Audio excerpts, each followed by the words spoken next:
Hello and welcome to another episode of Shh, Don't Tell My Mom. My name is Alexander Scatino. I'm the director and host of this show, and joining me tonight is Fox. Fox, would you like to introduce yourself? Hi, my name's Fox. I'm a kink, poly, and sexual educator. I write a blog to do with pretty much everything surrounding about that, to do with dating, different types of sexual intercourse, and just how to get started of things that you might not be sure about.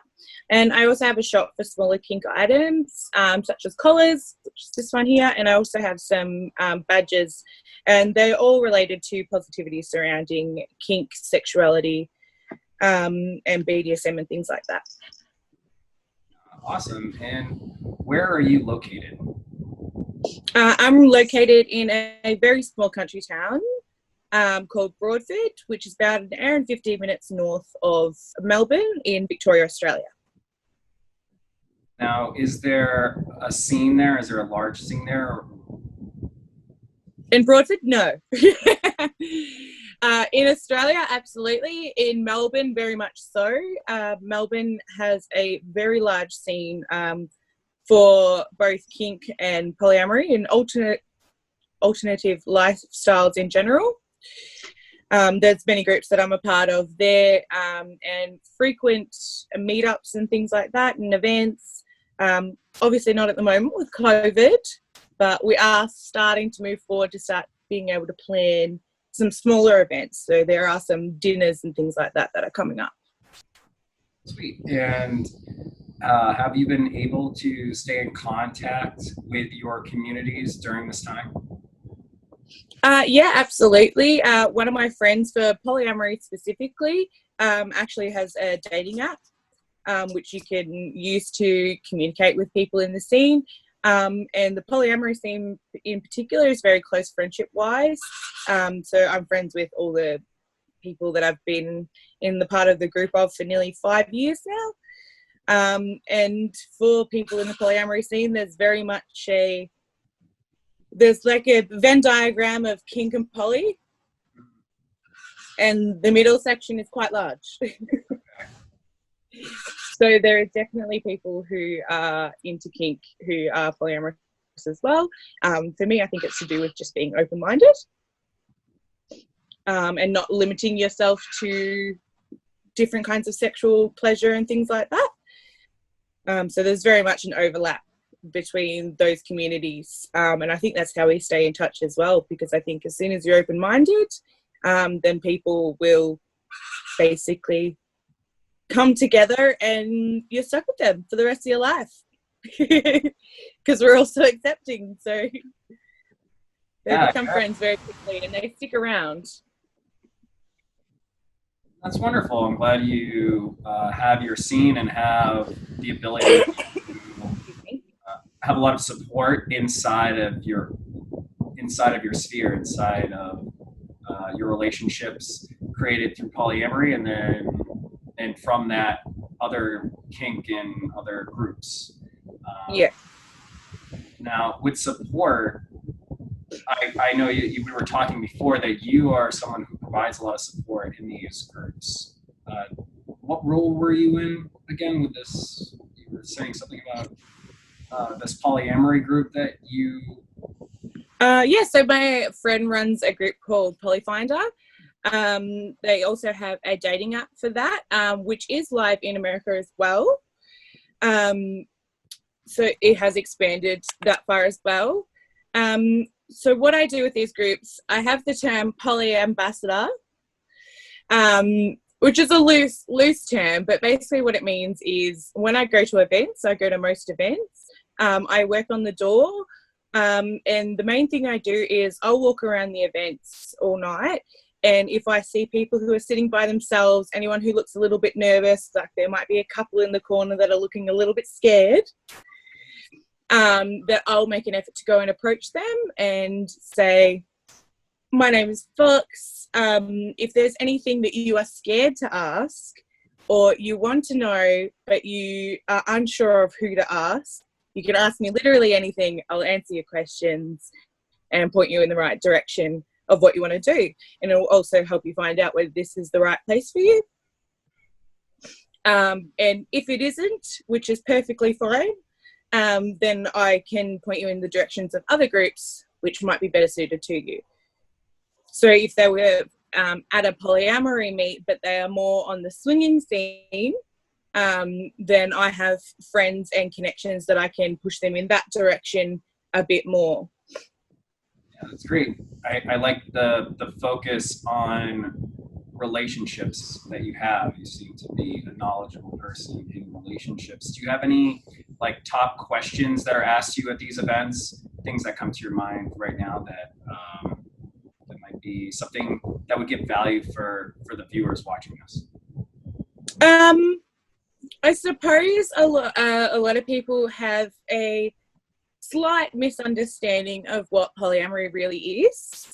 So polyamory doesn't actually have anything to do with sex. It doesn't have anything to do with group sex or anything like that. I have a partner, we're polyamorous, and he is asexual and classified as non-binary, but uses the terms he and him. And we don't have sex at all. And we're polyamorous. It's still a polyamorous relationship because I love him and we also see other people whom we love. It's all to do with love. Polyamory is multiple love. So when sometimes people come to events and be like, oh, you know, are you having sex with multiple people? And they go, well, most people here probably are. But that's not the rule. It's not what defines anything to do with this scene. It's to do with love, relationships, and connections. You can still be polyamorous and have an open relationship, and have like play partners, which you're not in a serious relationship with. What makes it polyamory is being able to be open. A better term would be ethical non-monogamy. What makes it open is the understanding and communication, so everyone involved knows what's happening. And it's not like some people in the swinging scene, for example, they have a don't ask, don't tell rule. That's not polyamory. So basically the main questions are to do with, I get a lot sexual questions, and they're not actually related to polyamory at all. I still answer those questions because I am a sexual educator as well. There are definitely people who do gangbangs, who have threesomes, who whatever, but that's a kink aside from polyamory. That's not their dating lifestyle choice. That's their kink choice. That's their other activities, extracurricular activities. Yeah. Well, thank you for the clarity. I didn't grasp that information until you told me. So thank you so much for providing that.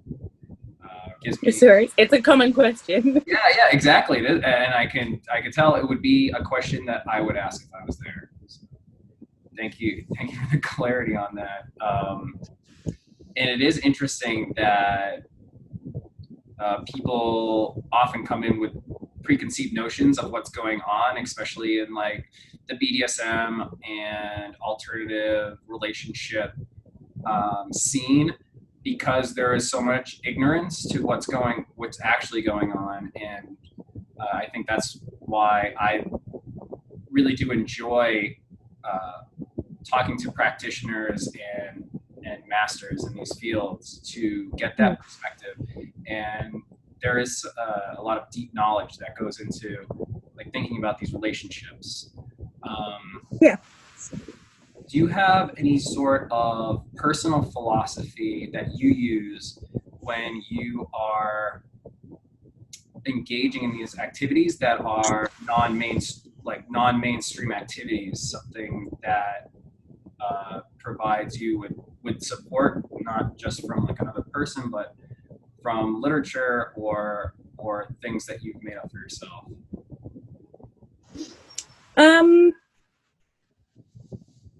Something that I would live by is to basically try your hardest to live in a way that actively gets in the way of causing other people physical or mental harm. And when I'm talking about physical or mental harm, I don't mean a bit of bruising from spanking or anything like that. I'm talking about more permanent harm. So acting in a way that in your mind you are always stopping yourself from getting into situations where that might happen. Because very often things like these can happen by accident just because we're not thinking about it too much. So things like if you're doing kink and you're not doing the right aftercare. So before even starting kink, a way that you can stop that situation from occurring is going through your aftercare plan with the person first. So you're acting in a way that actively stops or limits that experience from occurring. Okay. Yeah, that's some awesome insight that you have on providing that care. And it's something that I can work on more. And I feel like most people can work on more is that attention to detail. And that it's just talking. Mhm. People forget that bit. They get a bit caught up in the physical aspect and they get a bit excited. On my blog, I have a form which is free to download for everybody. And what it is a scene negotiation form. So basically you go through circle tick boxes and of what you're happy with, what you're not happy with, what kind of aftercare that you need, and check-ins after aftercare. So if you need to check in after 15, 30 minutes the next day, that kind of thing. And so something like that facilitates people who aren't as used to performing kink and receiving kink. People who are more experienced in the scene already have those things down pat. So it's more for the beginner type people because everyone has their own way of doing it once they develop their own kinks. To the point where when they go out and meet somebody, they're already having that discussion before they even bring that person home. But for new people, this kind of thing is really good because if you're nervous about having that discussion using the words that can make you feel a little bit embarrassed, all you have to do is basically send them this form and they can fill it out, and then you have all the information right there. Because there still is that embarrassment that a lot of people feel when using particular words and things like that, which is just a social barrier, I suppose. Subculture. Yeah, It's a taboo issue. it's easy to get out of, but if you are like that, then you need a way around it for things like kink, because the communication and being really clear is super important. Yeah. Well, thank you for providing that perspective. And how would I find your blog? So my blog is www.fox-hacks, so HACKS.com. Great. And you also said that you have an Etsy and that you are creating products for the scene. Could you speak more into that process? Sure. Well, because it's COVID as well, I was looking into it beforehand, but I was still working. I lost my job to COVID, which most of us have, so we don't even have to speak much about that because everyone's pretty much in the same boat right now. And it's something I've always been interested in. I started off with badges and things like that. So there's different little badges, and I got a big badge maker, which is super awesome to use, and it's like really like cathartic because when you're making badges, you've got this like massive handle that you go kunk kunk. And I'm a very crafty person, and I've done artwork and paintings and stuff over the years. I'm always creating stuff for my family. I now have 4 nieces with another niece or nephew on the way, so I'm always creating things, knitting things and things like that. I grew up with ADHD. The first thing that my mum taught me how to deal with that, because she used to get really annoyed about my fidgeting on the couch when we're watching TV, was how to knit. So the way that I was able to deal with my ADHD and things like that was to have something else in my hands, which completely stopped any other fidgeting and things like that. Obviously, people with ADHD are on a spectrum, so there's some people that that's not going to work for, but it is a really good way to combat that. So I've always been creating things with a lot of support from family and things like that. It's also a super validating thing to do. And then I've been a part of the kink and poly community for 5 years now. I'm 25 this year. I think it's, so maybe I was 18 when I first started learning more about it. I grew up in country town, so I knew nothing besides the fact that I liked everybody as opposed to just male or female. Yeah. And I started making different things. I did paintings for one of my friends who's a sex worker. So I've done paintings that are up in brothels around Melbourne. Oh, great. And so I started getting into the kink things there. And then these holidays, my partner bought me a sewing machine. And then I was like, awesome, I've got this sewing machine. I can make stuff. And the first thing that I thought of making was kink-related things, because that's my life. Yeah. So now I make things like these collars. So this is one that I've made myself. I have heaps of collars. I just keep making them. So even if you don't buy them, I'm going to keep making them, people. So, because it's something for me to do as well and keep me occupied and sane during this current time. Yeah. So I make badges, collars. I've started looking into like adult bibs, like for little play. Which has been fun to do. I actually think I have one here. Isn't it the cutest? Oh. But yeah, it's mainly to keep myself occupied, and as I make things, I just put them on the shop, because otherwise I have a lot of things around me that I don't need. Yeah. And I just keep churning them out. Yeah, for because sure. it's not so fun. When I create things, that's why I'm going more and more digital. Yeah, if I want to lighten the load, I have to do that. Create some way on the computer, because it keeps everything nice and compact and small. But I still have something I started doing in the last few days is basically turning nudes into artwork. Or like on my iPad, using Procreate. So I'm turning them into a kind of like manga theme artwork, which I'm really enjoying. Yes. And it also looks really cool, because when you like when you take a nude for somebody or something like that, which I don't condone for people in general, try to do it with partners and people you know. But when you like draw yourself and you smooth it all out and you look at yourself and you're like, oh yeah, that's me.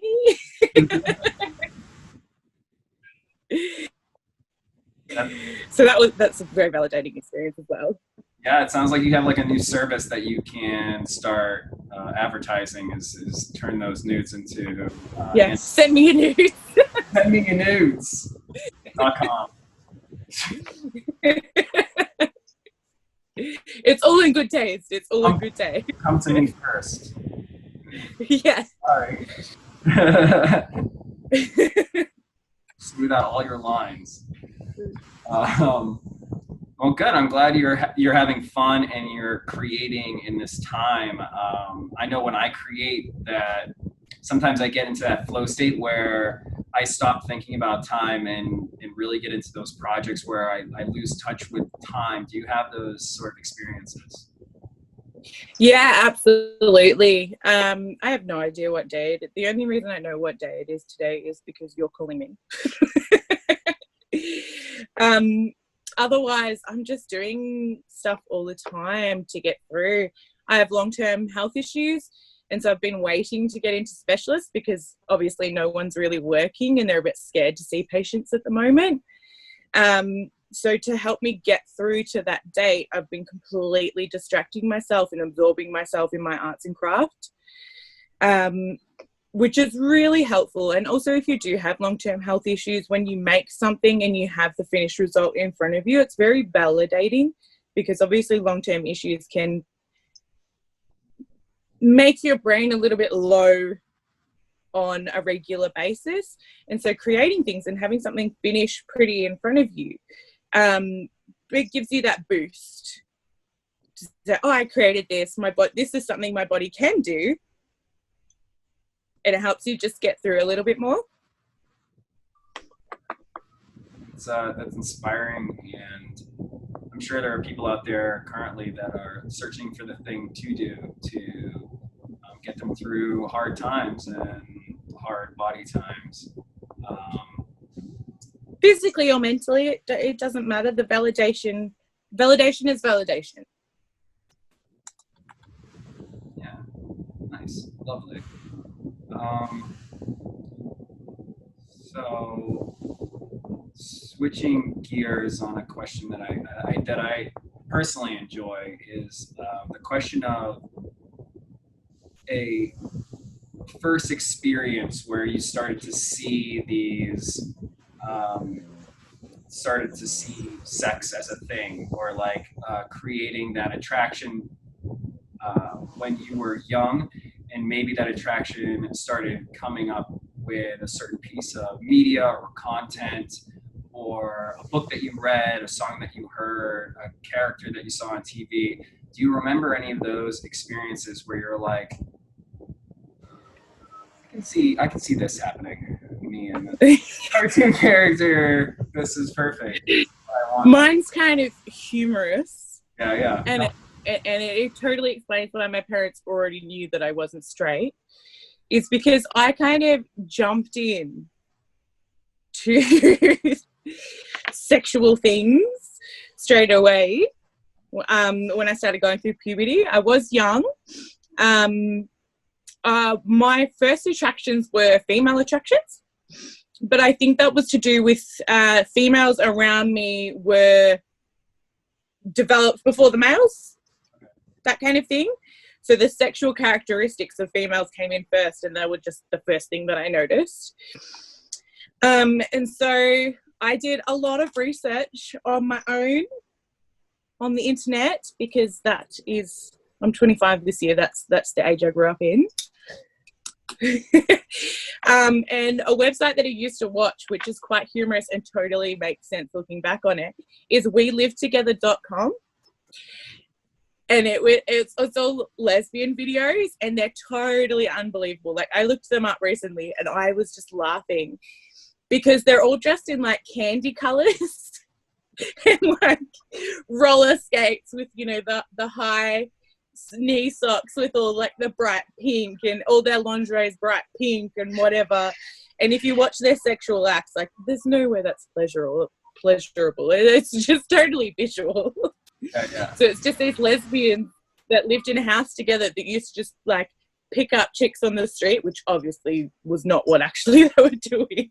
Ruin it. So it'd be like softball games, and they're all in the tiny shorts, and they're all just like brightly coloured. So for someone who's starting to develop into a more sexual being, but generally you're still a child, it totally makes sense why that was what I went for, because it's so pretty. Yeah. It's great to see the variations between people, like what was their first thing that they remember, and what was it? welivetogether.com. Like, I don't even know if it's still around, but that was that was what it was. It was bright colors, candy colors. It's like lipstick lesbian porn. But if you actually know what lesbian sex is like, you're watching and be like, how does that feel good? It's for like men to watch. Like, oh yeah, that's exactly what they want. Yeah, it's like when you watch people do cunnilingus in porn, and you're like, they're barely touching it. Yeah. I remember in college doing some research on conlingus and got if you ever heard of this, it's like how to eat a pussy out like a champ. And like it was like Ron Jeremy and like these two other people, and it was very educational. I would recommend it to anyone who could find it. But it was totally not. Ron Jeremy though, like that is bitter and stuff. That was very they were like I would actually trust that a lot more than anything else. Oh yeah, they were making fun of it. It's like this they would do it. They would be like, this right here, this is nothing, this is just for porn. Like there were porn stars doing it. There was a guy who was like super well read, and then there was a woman who was a sex coach or something, and then they had Ron Jeremy at the end, and he was totally the worst out of the three, but he was there, and it was you know, at that point it was like kind of cute. It was just like, oh Ron, thanks. Thanks Ron.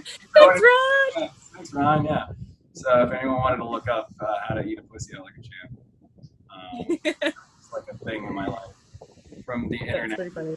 Was we're in this together? Was that Australian or was that American? Like, do you remember? It would have been American because like softball and things like that, like are not a thing here.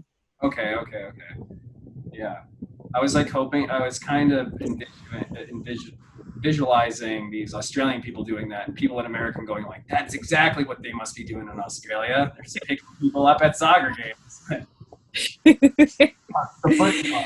No, it was very, very US, very like Beverly Hills type girls. So, and then in your development, you're saying that really led you down that path that brought you to where you are now, which is this open-minded, authentic person who's contributing to other people's development and growth in this field. Do you have anything that you'd like to bring up or talk about before we conclude this first taping?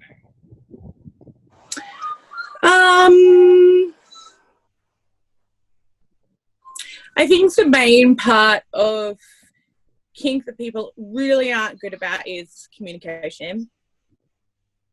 When you're getting into kink, you really need to practice talking and communicating, and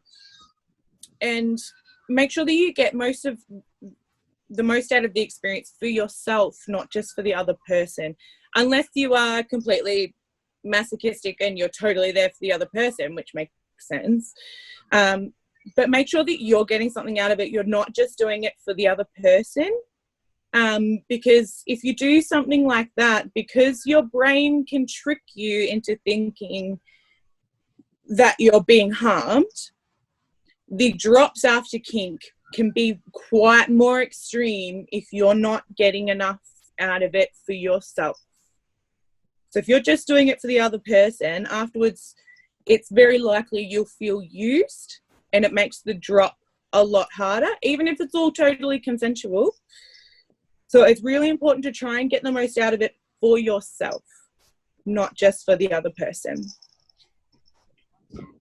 Well, thank you for those closing words. Do you want to, once again, tell people where they can find your work, and then I'll conclude the episode. No worries. So my website, which is my blog, is foxhacks.com. So www.fox-hacks.com. You can also find a link to my shop on there. There is a tab on my website which will link you through to my Etsy shop, which is called Fox Hacks without the hyphen. So you'll find all those links within that website. This afternoon there is a blog post coming out on pegging and anal sex.